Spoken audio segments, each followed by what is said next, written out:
Daniel Portela, médico pediatra, vamos falar sobre o TEA, transtorno do espectro do autismo, mais conhecido como autismo, né?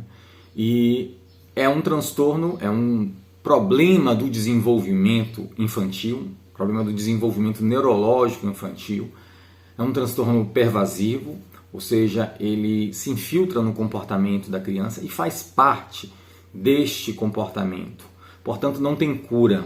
A gente vai falar o que significa esse não ter cura. Não tem cura não significa que não vamos fazer nada, muito pelo contrário, tem muita coisa para se fazer. Como é que se manifesta esse TEA?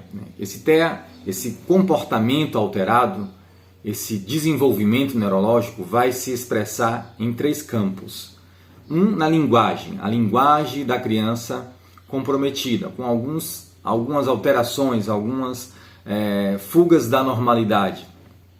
2, na interação social, como essa criança interage com outras pessoas, outros adultos, crianças, mas também com o ambiente, com o objeto, com coisas. Tá?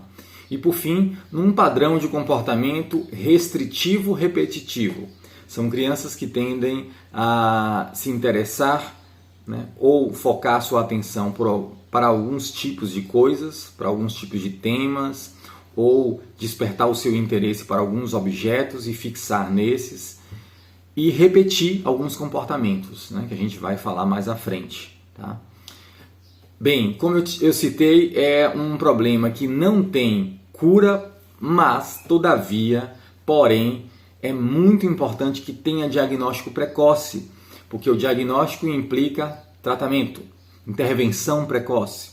Hoje já se sabe muito bem que quanto mais cedo a gente começar as intervenções, sejam elas comportamentais cognitivas, as estratégias terapêuticas psicológicas, comportamentais ou até mesmo as medicamentosas, quanto mais cedo a gente começar, melhores resultados. Esse comportamento alterado da criança tende a se ajustar, se organizar melhor e com o passar do tempo, essa criança chegar a um padrão de desenvolvimento muito mais próximo da normalidade.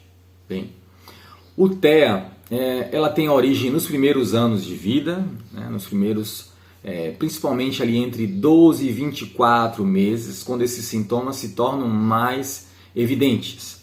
Algumas crianças podem manifestar sinais e sintomas ainda nos primeiros meses. Isso é difícil de se fazer, até mesmo as escalas diagnósticas têm dificuldade e validação limitada para esse início da infância, mas sim, é possível notar algumas alterações muito precocemente, ainda com meses de idade. Todavia, essas alterações do comportamento, da linguagem, da interação social e dos comportamentos repetitivos ou restritivos se tornam mais evidentes a partir do primeiro ano de vida, quando a criança faz ali 1 ano de vida. Bem, como agora é classificado o espectro do autismo, essa manifestação clínica hoje a gente sabe que vai variar bastante. Tem crianças que terão um comprometimento mais de um desses 3 focos que eu falei, mais da linguagem e menos da socialização e menos dos comportamentos repetitivos. Tem crianças que vão manifestar alterações em todos esses 3 campos. Isso é bem variado mesmo, tá bom? O diagnóstico ele é feito através de escalas validadas, Existem pesquisas que vêm validando quais características são sugestivas a partir de um determinado nível, pontuação dessa escala, é dado ali o diagnóstico de autismo, do TEA ou não. Existe também uma classificação de gravidade desse TEA. Todavia, isso a gente não vai se deter agora nesse vídeo, tá bom? Bem, é importante a gente falar aqui, já começando sobre isso, a importância do diagnóstico precoce. Como eu citei, fazer intervenção precoce é muito importante para alterar esse desfecho clínico, o resultado desse desenvolvimento.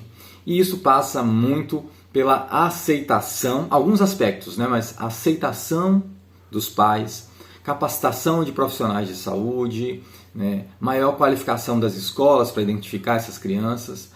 Ainda temos um diagnóstico muito tardio, um diagnóstico que acontece aí com 2, 3 anos depois desse quadro possivelmente ter iniciado?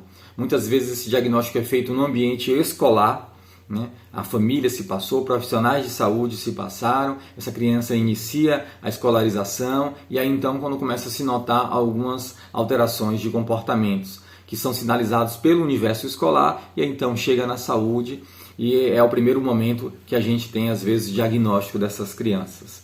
Mas passa sim também, né, pela aceitação dos pais. Ainda há uma tendência de negação, né? É um aspecto também que é descrito na literatura e muito bem visto na prática profissional. Os pais às vezes atrasam a procura de profissionais, né, ou subvalorizam algumas alterações, não relatam muito bem aos profissionais.